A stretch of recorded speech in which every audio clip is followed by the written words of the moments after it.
और लोकतंत्र में जनता जनार्दन का आशीर्वाद जिसके साथ में होगा वह सरकार में आएगा। तो ये ट्रिपल S तो ट्रिपल टाइम सरकार, तो ट्रिपल एस तो उसी का उदाहरण है। तो फिर तीसरी बार के लिए भी आप कोशिश करेंगे? मैं कोशिश नहीं करूंगा, हमारी पार्टी कोशिश करेगी। आपकी सरकार को सत्ता में आए 8 साल हुए हैं। इन 8 साल में प्रशासन की सबसे बड़ी उपलब्धियां क्या हैं? मेरा ये मानना है कि किसी भी सरकार के लिए, लोकतंत्र में किसी भी सरकार के लिए सबसे बड़ी उपलब्धि जनता जनार्दन की संतुष्टि होनी चाहिए। और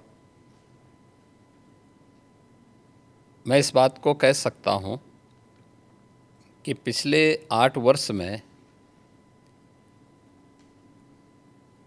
हमारी सरकार ने प्रधानमंत्री मोदी जी के प्रेरणादायी मार्गदर्शन में, उनके विजनरी नेतृत्व में उत्तर प्रदेश के समग्र विकास के लिए जो भी रूपरेखा तैयार की थी और उन क्षेत्रों में जो अभूतपूर्व विकास किया है, जनता जनार्दन का उसमें व्यापक समर्थन प्राप्त हुआ है। और जनता जनार्दन की सफलता के समर्थन को मैं सरकार की उपलब्धि मानता हूँ। किसी भी क्षेत्र में आप देखेंगे, वह एग्रीकल्चर का हो, युवाओं से संबंधित हो, इंफ्रास्ट्रक्चर का हो, इन्वेस्टमेंट का हो, लॉ एंड ऑर्डर का हो, टूरिज्म का हो, या फिर जो प्रधानमंत्री जी जिस बात को लेके कहते हैं विरासत और विकास के बेहतर समन्वय का, तो उसका सबसे जीवंत और मूर्त मान कोई एक साक्ष्य हो सकता है तो देश के अंदर उत्तर प्रदेश उसका एक सबसे महत्वपूर्ण उदाहरण हो सकता है। मुख्यमंत्री जी, उत्तर प्रदेश में लगातार 2 टर्म से आप चीफ मिनिस्टर रहे हैं और ये अपने आप में एक उपलब्धि है, उत्तर प्रदेश में कभी हुआ नहीं। और आप लॉन्गेस्ट सर्विंग चीफ मिनिस्टर भी हैं। तो उत्तर प्रदेश की जनता ने आपको दूसरी बार क्यों इलेक्ट किया था? क्या इसलिए कि आपकी छवि एक हिंदुत्ववादी नेता की है, या फिर फर्स्ट टर्म में आपने माफिया राज पर जो धावा बोला था इसकी वजह से? किस लिए आपको दूसरी टर्म में? और क्या, एक और सवाल इसमें, क्या आप हैट्रिक के लिए ट्राई कर रहे हैं आप? देखिए, मैं रहा नहीं हूँ, मैं वर्तमान में भी चीफ मिनिस्टर हूँ। और पिछले 8 वर्ष के अंदर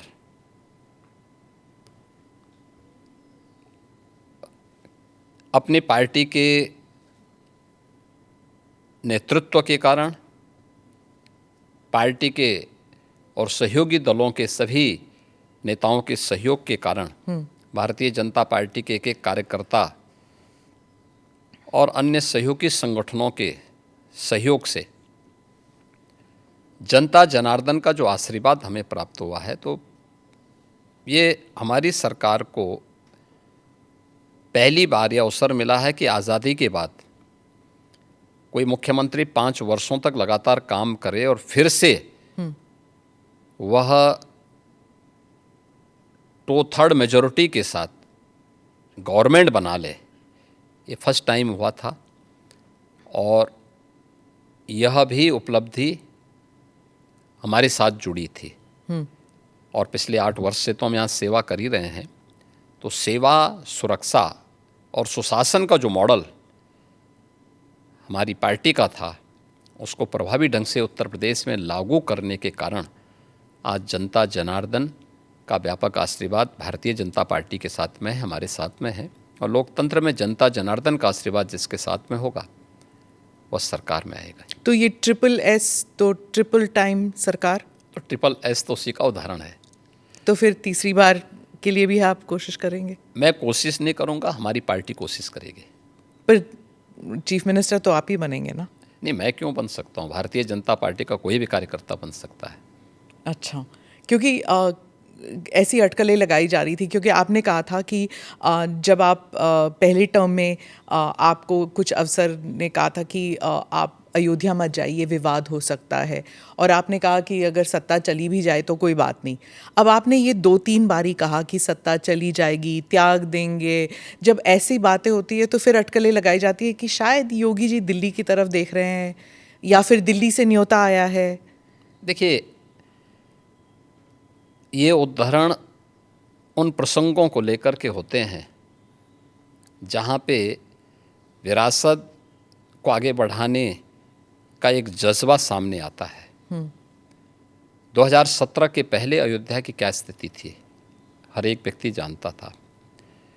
एक जद्दोजहद के साथ जब हम लोग उस समय अयोध्या की यात्रा करते थे तो बहुत सारे बैरियर हुआ करते थे, बुनियादी सुविधाओं का अभाव था, और अयोध्या अपनी पहचान के लिए मोहताज थी।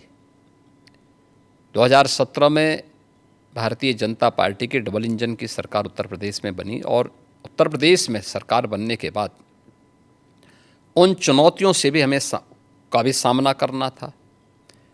जो आज़ादी के बाद से लगातार जिन भावनाओं को दबाया गया था वहाँ पे, साथ साथ अयोध्या का समग्र विकास भी करना था, लेकिन अयोध्या को उसकी पहचान भी देनी थी।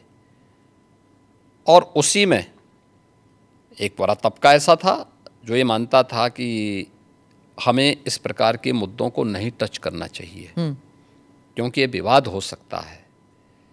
देखिए, आप सत्ता में रहेंगे तो आपके लिए अनुकूल वातावरण भी होगा, प्रतिकूल भी होगा। अनुकूल और प्रतिकूल के बीच में समन्वय बना करके जब हम आगे बढ़ते हैं तो ही कुछ परिणाम दे पाएंगे। और अयोध्या के साथ भी यही हुआ। हमने कहा भी ठीक है, विरोध होता है तो होने दीजिए, देखेंगे। अयोध्या जाएंगे, कोई एक कार्यक्रम का शुभारंभ करेंगे जो अयोध्या की पहचान बन सके। दीपावली तो अयोध्या से जुड़ी हुई थी, दीपोत्सव, और दीपावली के आयोजन को एकदम विस्मृत सा कर दिया गया था अयोध्या में ही। तो हमने दीपोत्सव के आयोजन के साथ फिर उसकी पहचान को वहाँ दिलाई। तो हम लोगों ने वहाँ पे मर्यादा पुरुषोत्तम भगवान श्री राम के प्रति और सरयू मैया के प्रति दीपोत्सव के माध्यम से जो कृतज्ञता ज्ञापित की थी, उसका परिणाम आज नई अयोध्या के रूप में सबके सामने है, जिसको देख करके हर व्यक्ति अभिभूत होता है। तो प्रधानमंत्री जी का जो विजन विरासत के प्रति है, उसका मूर्तमान स्वरूप आज अयोध्या में भी देखने को मिलता है। आज आप देख रहे होंगे, जिस अयोध्या में साल भर में कुछ लाख लोग आते थे, आज करोड़ों लोग वहाँ पहुँच रहे हैं। व्यवसाय वहाँ फल फूल रहा है, लोगों को अनेक अवसर प्राप्त हो रहे हैं। तो हम लोग अपनी सत्ता की चिंता करें और अपनी विरासत को विस्मृत कर लें, तो मुझे लगता है कि ये हम न्याय नहीं कर पा रहे हैं, अपने साथ भी, अपने समाज के साथ भी और अपने देश के साथ भी। योगी जी, आपने डबल इंजन सरकार का जिक्र किया। अखिलेश जी कहते हैं डबल इंजन क्या, अब तो इंजन एक दूसरे को नमस्ते तक नहीं करती। हाँ, देखिए, ये उनके संस्कार थे। हमारे यहाँ हम विरासत को सम्मान दे करके अपनी वर्तमान लीडरशिप को भी सम्मान करते हैं और अपने पूर्वजों के प्रति भी सम्मान का भाव रखते हैं। लेकिन जिनके आदर्श औरंगजेब हों तो उनका आचरण भी उसी प्रकार का जरूर होगा, और लोगों ने देखा भी अपनी आंखों से। आप क्यों कहते हैं कि उनका औरंगजेब उनके लिए आदर्श हैं? क्योंकि वो औरंगजेब को महिमा मंडित कर रहे हैं। वे सब लोग उस कैटेगरी में खड़े हो चुके हैं। उनके नेताओं ने मुंबई से लेकर के लखनऊ तक, ये सभी लोग तो महिमा मंडन करने वाले लोग हैं। तो जिनका जैसा आदर्श होगा तो वैसे ही उनका स्वयं का चरित्र भी होगा। यही तो हमारी संस्कृति भी कहती है, शिवो भूत्वा शिवम यजेत। तो जो जिसकी पूजा करेगा उस जैसा ही बनता है। हम राम को आदर्श मानते हैं, कृष्ण को आदर्श मानते हैं, शिव को आदर्श मानते हैं, उनकी पूजा करते हैं, तो स्वाभाविक रूप से उनके अच्छे गुण भी हमारे अंदर उनकी कृपा से समाहित होते हैं।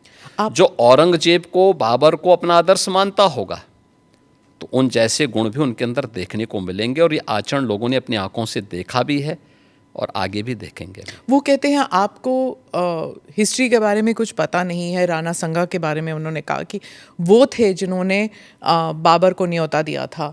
आप जानते नहीं हैं अपने विरासत के बारे में। हिस्ट्री ये लोग जानते हैं। हिस्ट्री यही लोग जानते हैं जो जिन्ना को महिमामंडित करते हैं। हमें याद है इसी उत्तर प्रदेश में हम लोग लौह पुरुष सरदार वल्लभ भाई पटेल की unity run up for unity के कार्यक्रम के साथ जुड़ रहे थे। हमने पूरे प्रदेशवासियों को इसके लिए आमंत्रित किया था। सरकार भी थी, भारतीय जनता पार्टी भी थी, सभी दलों को हमने आमंत्रित किया था। एक तरफ सरदार वल्लभ भाई पटेल जो भारत की एकता के आदर्श हैं, भारत की एकात्मता के शिल्पी हैं, हम उनके प्रति श्रद्धा का भाव व्यक्त कर रहे थे और ये लोग जिन्ना को महिमामंडन कर रहे थे। तो ये वही कैटेगरी है, ये वही ब्रीड है जो बाबर से लेकर के औरंगजेब तक और जिन्ना तक को महिमामंडन करते हैं। तो देश के प्रति इनके भाव क्या होंगे, भारत की विरासत के प्रति इनके भाव क्या होंगे, भारत के महापुरुषों के प्रति क्या इनके भाव क्या होंगे, ये अंदाज़ा इसी से लगाया जा सकता है। और ये लोग अवसरवादी भी हैं, इनको पलटी मारने में कोई देर नहीं लगेगी। भाई आज कर रहे हैं तो कहीं वोट लेना होगा, तो उनके कुछ नेताओं ने बयान देने शुरू किए हैं कि अब जो लॉस हो रहा है और जो कटघरे में खड़े हुए हैं, ठीक है, तो उसके बारे में इन्होंने कहना शुरू कर दिया, नहीं साहब ये तो जो है उन्होंने गलत बोला है और ये तो राष्ट्रीय महापुरुष थे, राष्ट्र नायक थे।